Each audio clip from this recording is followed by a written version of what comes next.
Greetings and welcome to. This is session number 6 on the Gospel of Mark. I'm Pastor Timothy Muse, lead pastor here at St. Paul's Lutheran Church in Alliance, Ohio. It's a joy to be with you today. I want to thank you for investing your time in this, investing your energy in this. It is by your investment of time and energy, by your investment in participating in this study, that gives me not only the courage, but also the energy to continue to do it. Time is our greatest commodity. And since you are willing to invest that time, I am greatly appreciative of that work and that willingness. And it spurs me on to continue to do the work of bringing forth these sessions and bringing forth this work. So thank you for that. Thank you for being part of it. I would ask you to share this out there, however you got connected to it. If you got connected to it through one of the social media platforms that was posted out on there, Instagram or Facebook, then I would encourage you to share it and tag us in it. I'd love to see where you're at. If you're listening directly through my YouTube channel, then that's awesome. That means you subscribe to it. Thank you very much. Share it out there as well. Recommend it out there for others, because we as Christians, we're called to share the gospel. We're called to spread the gospel far and wide. We're called to give the word of God to others.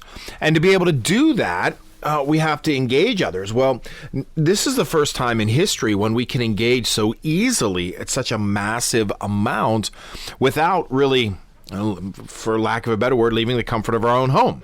We can stay home and still do this incredible gospel work just by simply hitting the share button, just by simply engaging in the work that we do together. That's how we're capable of engaging the gospel.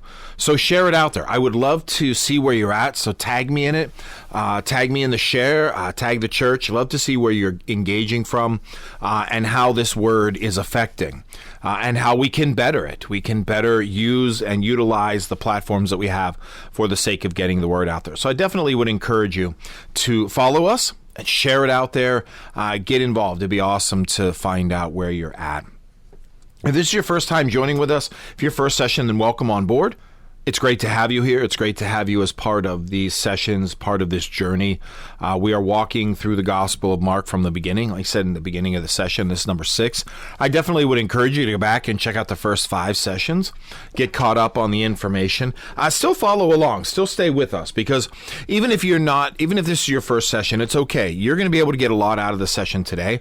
I might allude to things that I talked about before, but definitely go back and check out the previous sessions. And while you're back there, I just got done doing an entire series on the Gospel of John, and before that was the book of Romans, and before that was the book of Revelation. So there's a lot of content on my channel, so I would encourage you to engage it. Check it out. I would love to hear from you. I'd love to hear if you have any comments or questions or recommendations. Definitely would be really cool to to be able to engage and to be able to converse and grow. And if I can be assisted in any way, if I can help in any way, then definitely, give me the opportunity to do that, and I certainly will. If you're following along and you're coming back for the new session, then welcome back. Thanks for the continued investment. It really, truly is a blessing and a gift to be able to do this. It's really, truly a blessing and a gift to be able to be part of what we do together. It's a blessing and gift to be able to be part of your faith journey. And I hope that this journey, these things that we add in the journey, are helpful for you. I hope that you continue to have the ability to enjoy and learn and grow in your faith, because that's what this is all about. At the end of the day, this is about being more faithful. It's about being closer to God. This is about being more connected to our Lord and Savior Jesus Christ through the Word of God. So while we're going through the study, I definitely would encourage you to have the Bible open before you. Now, it doesn't have to be a paper. It doesn't have to just be a paper version. You can use a digital version if that's better for you. If you're listening to this on your tablet and you want to split screen and have the Bible open, but you can also have a printed text open before you if you would like, and follow along that way. It can be a translation or a paraphrase, whichever one works better for you, whichever one you have. I mean, some of it just comes down to what kind of Bible you have before you. I work with a translation. I work with the New Revised Standard Version of the Bible, which is a translation, and it is what I believe to be one of the strongest connections to the original language, which is why I use it. But I use it for my teaching and for my teaching and preaching purposes. But I also read the Message, which is a paraphrase, and I'll engage that, which helps me to, kind of trap the language in a different way, in a more contextualized and a more accessible way. So they're both effective. So have a Bible open before you if you can. If you can't, I understand. If you're driving or at the gym, or if you're cooking, or if you're doing something else, then that's okay. Then just follow along. But if you can have the Bible open before you, I definitely recommend doing that. I think it's a really important aspect. It's a really important discipline for us to have the Bible open so that we can follow along for the sake of what God is asking us to do and for the sake of what God is teaching us. Plus, it also helps us to maintain some biblical correctness and biblical literacy. We can learn things that we think are in the Bible, and maybe they are, but maybe they're spoken differently, or maybe they come from biblical history, but not quite the Bible. So it's always important. It's really important to be able to follow along and be part of what the Bible is doing, while in fact we stay true to the Word. So I think staying true to the Word is one of the most important things that we can do. So I definitely would encourage you, have a Bible open if you can, follow along as we read forward into the Gospel. So we're early on here in the Gospel of Mark. Mark is the second book of the New Testament. The Bible is divided into two sections, Old Testament, New Testament. Old Testament is the story of creation from nothing all the way up to the time of Jesus. Then the New Testament is the time of Jesus, the stories of Jesus, the early church, Paul's letters, the early creation of Christianity, all the way up through to the destruction of the world and the recreation of the world we find in the book of Genesis. So we're in the New Testament. Mark is the second book in the New Testament. Matthew, Mark, Luke, and John. Mark is contained within the Synoptic Gospels. They tell three very similar stories of Jesus. They have many of the same details and same timelines, so that's why it's called a synoptics. They're part of a synopsis of the Bible. So we're in Mark, and we're early on in Mark. Now, the book of Mark is divided up into chapters and verses, as all of the books of the Bible are. So each chapter is then broken down into verses. We're in chapter 1 of the Gospel of Mark, and we are at verse 40. So this is chapter 1, verse 40 of the Gospel of Mark and following. A leper came to Jesus, begging him, and kneeling, he said to him, "If you choose, you can make me clean." Moved with pity, Jesus stretched out his hand and touched him and said to him, "I choose, be made clean." Immediately the leprosy left him, and he was made clean. After sternly warning him, he sent him away at once, saying to him, "See that you say nothing to anyone, but go, show yourself to the priests, and offer for your cleansing what Moses commanded, as a testimony to them." But he went out and began to proclaim it freely, and to spread the word, so that Jesus could no longer go into the town openly, but stayed out in the country, and people came to him from every quarter. So this is one of Jesus' really first public healing stories in the Gospel of Mark. He's beginning to expand his growth, his vision. He's beginning to expand his capability and build his credibility in the world. Remember last week we talked about Jesus healing Peter's mother-in-law, but that was a private healing, and there really wasn't, Peter's mother-in-law was sick with a fever, but she wasn't necessarily infected with something, at least not that we know about. She wasn't like a leper. This is a very specific and a very interesting case in what Jesus deals with. So to this point, Jesus has done some public recognition, some public healings, but it was more along the lines of what we see as the public rebuke with the person in Capernaum who was what's the word I'm looking for? Possessed. There we go. He was possessed by the demon. And then he left. He goes to the synagogue. There was some healing. But for the most part, this leprosy is a different thing. Okay. Leprosy is chronic and long-standing, and it's isolating. So once someone is diagnosed with leprosy, then they're disconnected from the community. It's believed to be very contagious. And so to touch a leper, to come close to a leper, it was the job of the leper. So what would happen would be if you were diagnosed with leprosy, then you would have to stand far off and cry out that you were a leper. Most of the time, lepers traveled in colonies. In the Gospel of Luke, we see the story of the 10 lepers. But lepers traveled in colonies because there was protection in numbers. But the leper was very much socially isolated because of their illness, because of their disease. It was believed to be very contagious, and it was believed to be, and it was ugly. It was grotesque.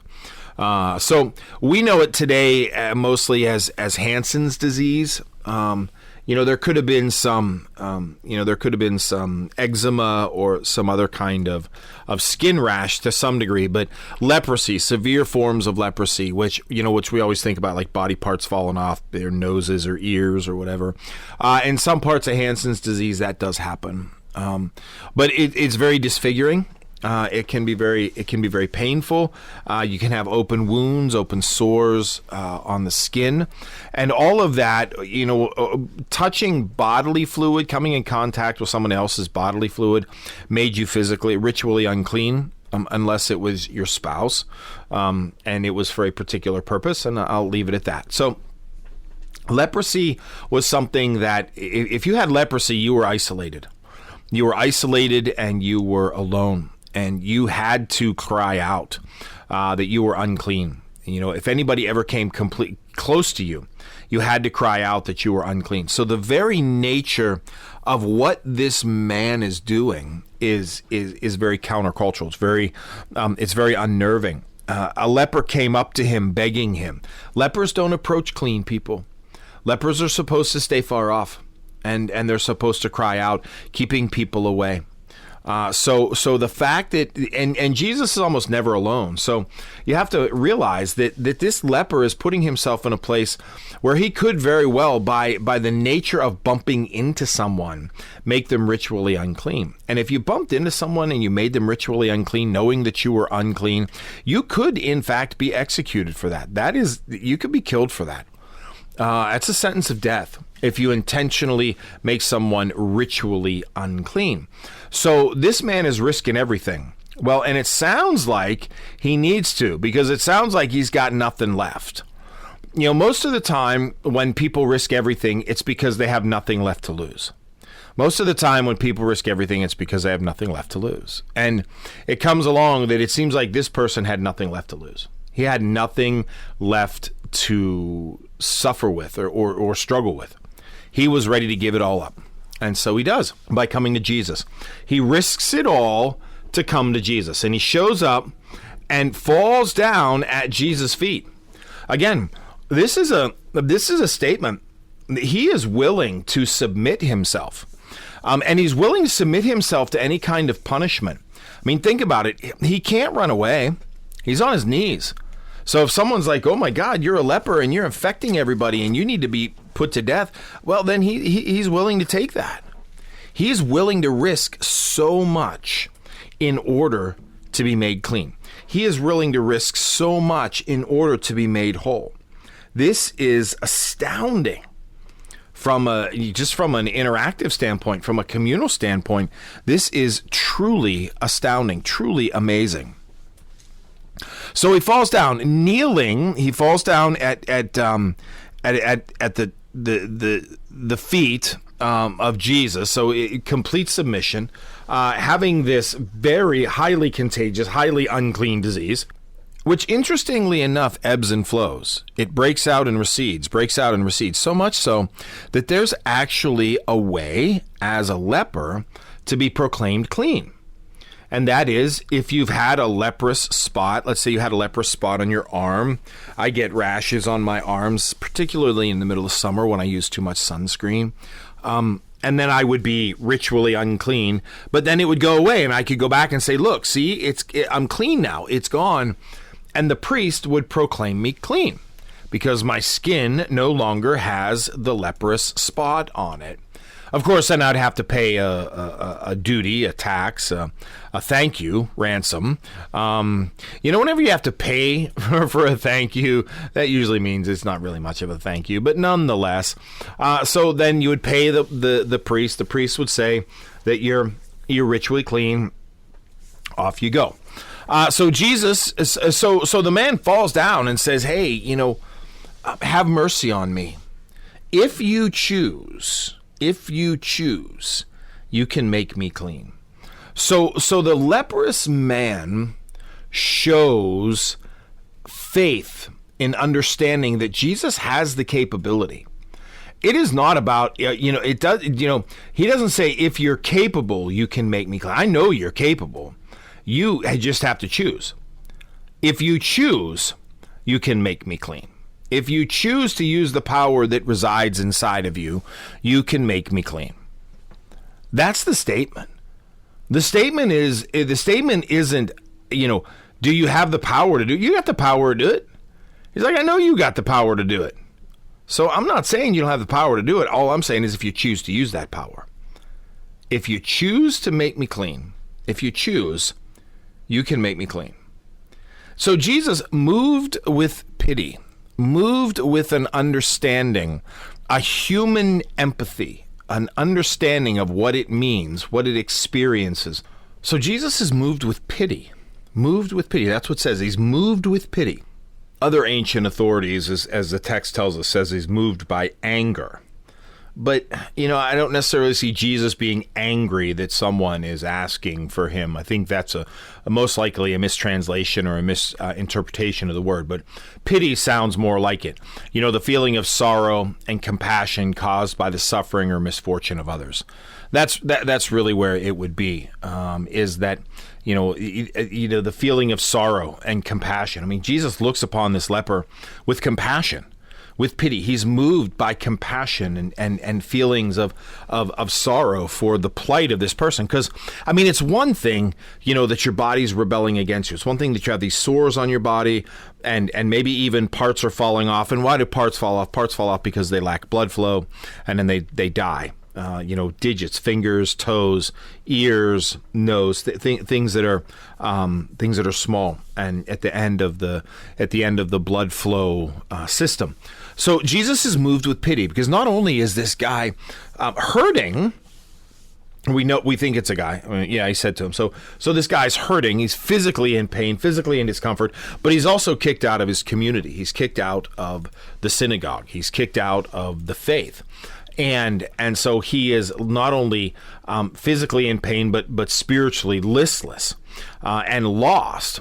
So with that being the case, Jesus is moved with pity. He's moved with pity, and so he says, and here's the thing: Jesus stretched out his hand and touched him. Touched him. You don't ever touch a leper, because if you touch a leper, one, there's the fear that you're going to get leprosy. And again, leprosy is contagious. It is a contagion. The other is that if you touch a leper, if someone sees you touch a leper, then I believe there's a 21-day wait period to see if that leprosy is going to take effect. So in effect, you're ritually unclean for at least 21 days because, you have to wait and see if you got leprosy. And with that being the case, then you're already kicked out. The moment you touch a leper, you're unclean and kicked out for at least 21 days, maybe for the rest of your life, because you just touched something that ritually unclean. So with that being the case, nobody wants to touch a leper, good Lord in heaven. But Jesus reaches his hand out and touches the leper, makes the leper human. I think that's one of the great things about Jesus, and one of the difficult things about being like a leper is that, they're not human. They're isolated. They're alone. They're broken off from their community. And when you're broken off from your community, then you have no identity. Actually, I was doing a Bible study here not long ago talking about isolation, and there's an old German proverb, and I won't speak the German because it won't matter. But basically, it says, "A man alone is not a man. A person alone is not a person." So leprosy not only is physically painful, but it isolates you. You're isolated from community. You're isolated from friends. You're isolated from family. So with that being the case, you don't want to be isolated. You don't want to be alone. So you don't want to have this disease. Well, you don't want to touch a leper. Good Lord in heaven, that's a terrible thing to do. But Jesus does. Because remember, this is a God who comes to the people. This is a God who comes to and shows up to the people. And that's what we want God to do. We want God to show up to the people. And so Jesus is willing to risk touching the leper. He didn't need to. He did not need to touch the leper. He did not need to touch that guy at all. He could have done anything. He could have clapped his hands. Hey, like the clapper. Hey, you're healed. He could have snapped his fingers. He could have blinked his eyes. He could have hopped on one foot. He could have done so many things to actually heal the man. He did not need to touch him. But Jesus wanted to show that there is nothing on earth that's going to make Jesus unclean. I think that's a really big thing. I really do believe, in our heart of hearts, I really do believe in a very powerful sort of way that we want to make sure that we keep Jesus clean. Okay, and I think that there's a huge push. There has always been a huge push to keep Jesus clean, and make sure that Jesus is pure. Well, Jesus doesn't need us to make sure he's pure. Jesus is pure. He's clean. That's Jesus. So he can touch the leper and not be made ritually unclean. He can touch the leper and not be cast out of God's grace, because that's not how it works. Okay? That's not what happens. So when Jesus does this, he's doing a number of things. He's creating identity.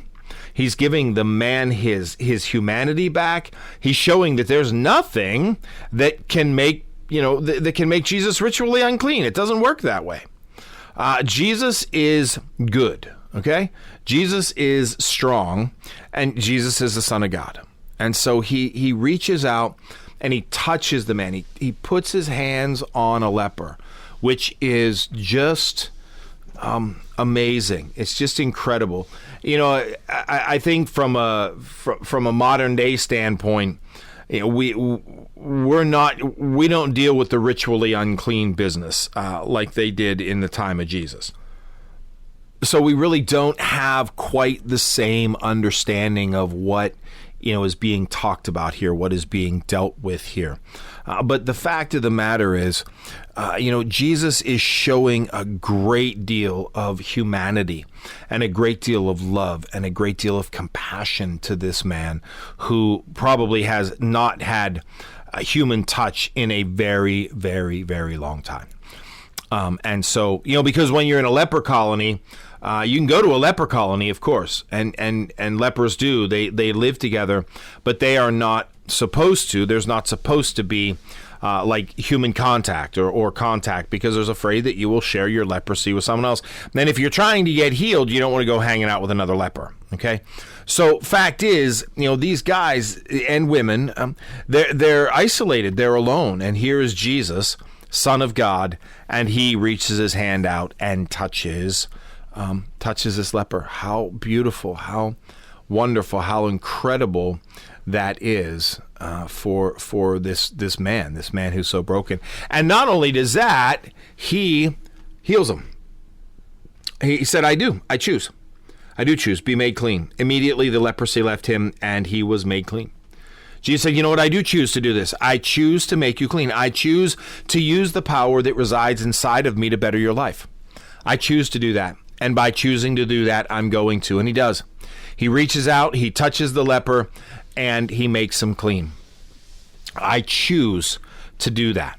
So again, there's that statement. It's not, do you have the power? I know you have the power. Do you choose to use that power for my benefit? And Jesus says, yep, I choose to use that power for your benefit. That's who I am. He reaches out, he chooses him, be made clean. Immediately the leprosy left him and he was made clean. Immediately. Again, there's that idea that Mark has, this immediacy action. It's not like, Jesus touched him and the spots began to go away, and after 14 days, after applying this cream for 14 days. It's not that Jesus set him on a course of healing. Jesus does the miraculous. Jesus changes the man's identity by healing him. Jesus heals him. That's what Jesus does. Jesus makes him whole, makes him well. And that's an incredible feat in and of itself. Again, there's Jesus who has the power to I don't want to say manipulate, because it's not manipulating nature, but to rewrite the script, to recreate the man perfect, to recreate the man without the disease that's afflicting him. And that's what Jesus does. He recreates the man. He takes the disease away. He takes away that which is tearing apart the man, or that would be that's what Jesus does. That's what he does to heal him. So he heals the man. He makes the man whole. He does what the man asks of him, moved by pity, moved by compassion, moved by his desire to see someone be restored. So after he does that, he tells the man, and he doesn't just tell him, he sternly warns him and sent him away at once, saying to him, "See that you say nothing to anyone, but go show yourself to the priests and offer for your cleansing what Moses commands as a testimony to them." So Jesus doesn't want him going out and talking to anybody about it. Go and do what is needed so that you can be made clean. Go finish what I started so that you can be made clean. That's what this is about. This is about you being made clean. Go do what you need to do in order to be made clean. This is about you. This is about you finishing what you started by being made clean. Okay? And the thing is, for the most part, the Pharisees, they're not going to ask. He needs to go to the priests and make the sacrifice and be made ritually clean. Be restored to the community. That's what this is all about. Be restored to the community. Go be restored to the community of faith, the ritual community. That's what Jesus wants for the man. So don't say anything to anybody. Don't get caught up on the road, but go and proclaim to the priest. Because look, as soon as he says that, I've been made clean because Jesus, the Son of God, made me clean, well, then the temple's not going to let him back in. And Jesus doesn't want that. The temple isn't going to let him back in. Jesus doesn't want that. So Jesus says, go and do what you need to do. And make the sacrifice that needs to be made so that you will, in fact, be welcomed back into the synagogue. That's what you need to do. That's what I want you to do, what I'm telling you to do.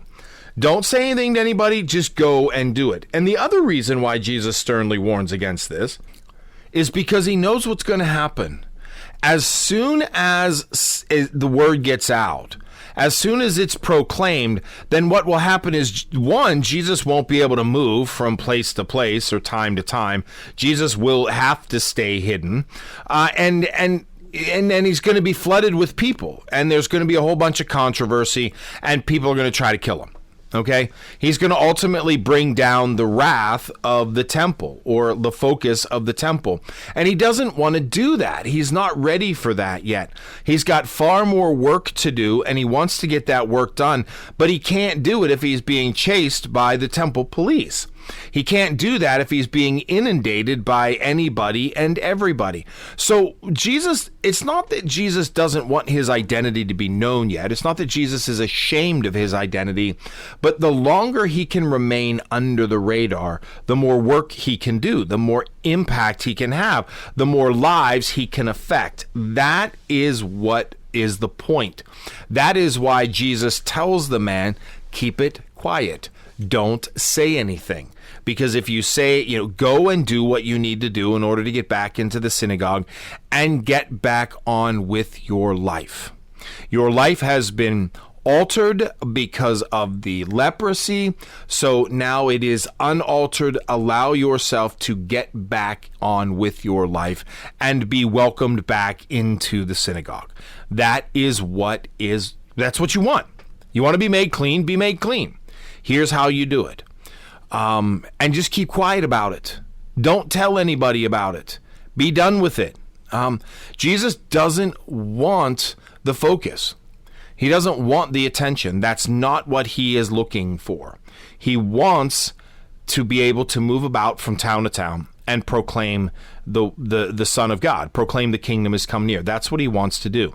So he is telling the man that he has just given this wonderful gift to keep quiet.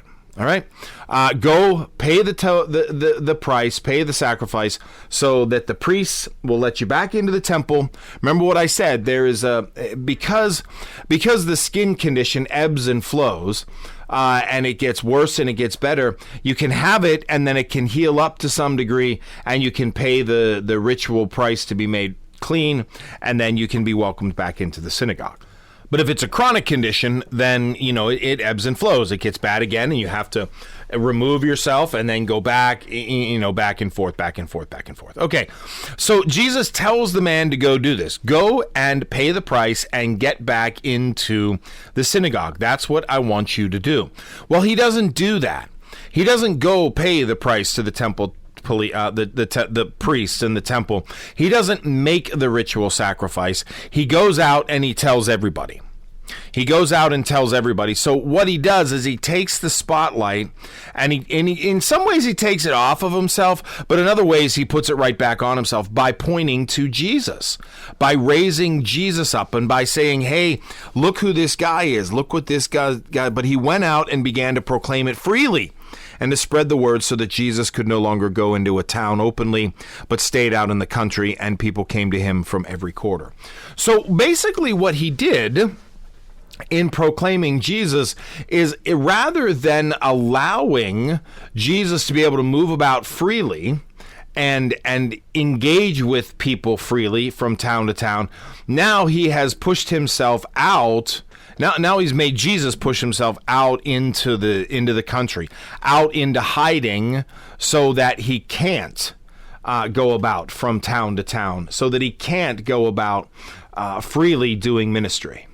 Remember, the intention of the Messiah was never to sit in one place and have people come to him. The intention of the Messiah, the intention of God coming into the world, was to be able to move about freely from place to place, to be able to go freely from place to place and engage freely from place to place. There was never a desire for Jesus to be holed up and people to come to him. Unfortunately, as soon as it was realized who it was, then Jesus no longer has the capability of going about from town to town. He no longer has the capability of moving about freely, because everybody knows who he is. Everybody wants a piece of him, and there are going to be those who are going to look to destroy him. There are going to be those who are going to look to hurt him or tear him apart or ultimately kill him. And Jesus, though he is ready to go to the cross, he's not ready to go yet. So there is a point where, Jesus has to remain somewhat anonymous. He has to remain somewhat hidden so that, he can do at least some of the work. And now he's hidden, for lack of a better word. He has to go out and stay by himself, and people have to come to him. This wouldn't have happened if the leper who Jesus graciously healed after having pity would have just gone, paid the price, been done with it, and moved on with the day. But he didn't. Had he gone and done what Jesus told him to do, Jesus would have been far more capable of moving about from town to town and place to place.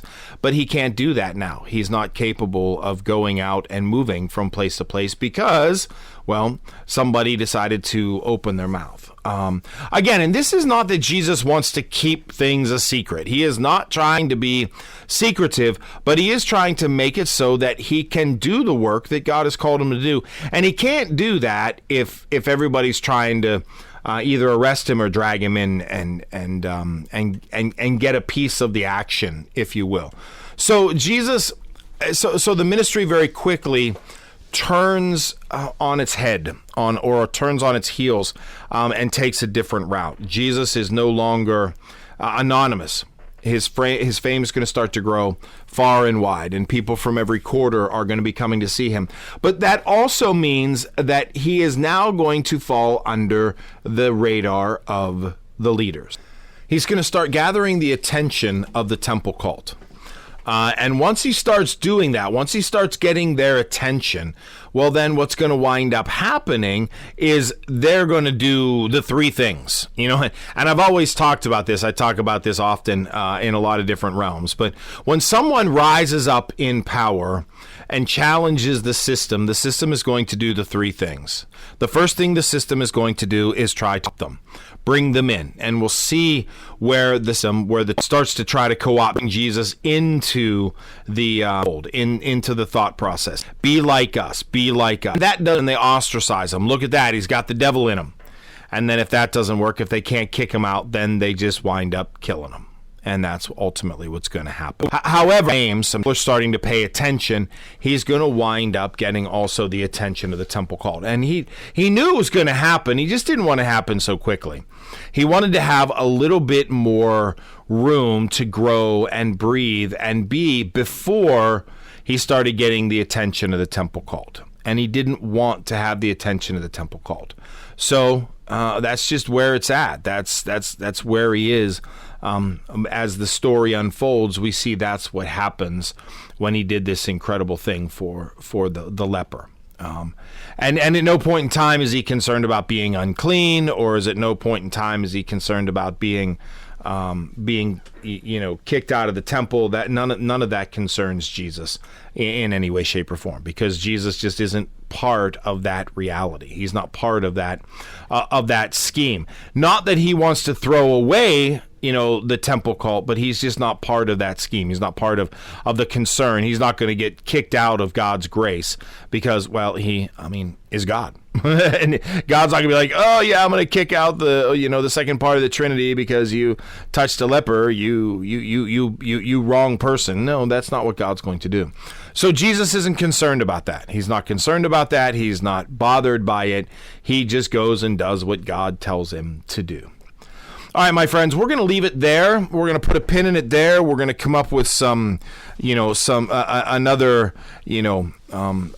big healing moment, another big expression moment where Jesus continues to reveal his credibility.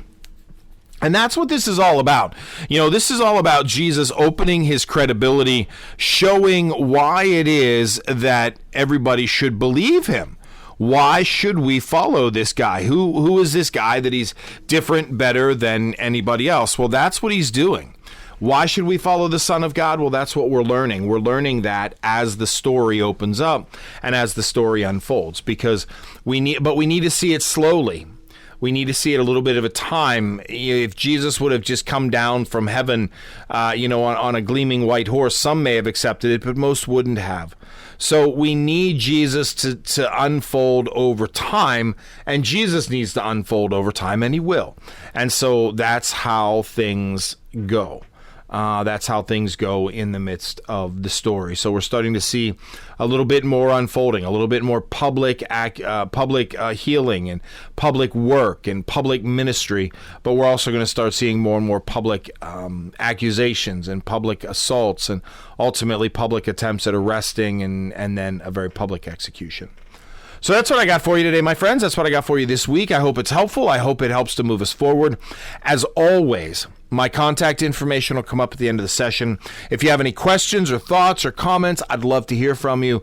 Please feel free to reach out to me. It would be great. You can reach out to me. If I can respond in the next session, I will, or I'll respond to you directly, but I'd love to hear from you. Take care, and God bless you, and we will talk to you next week.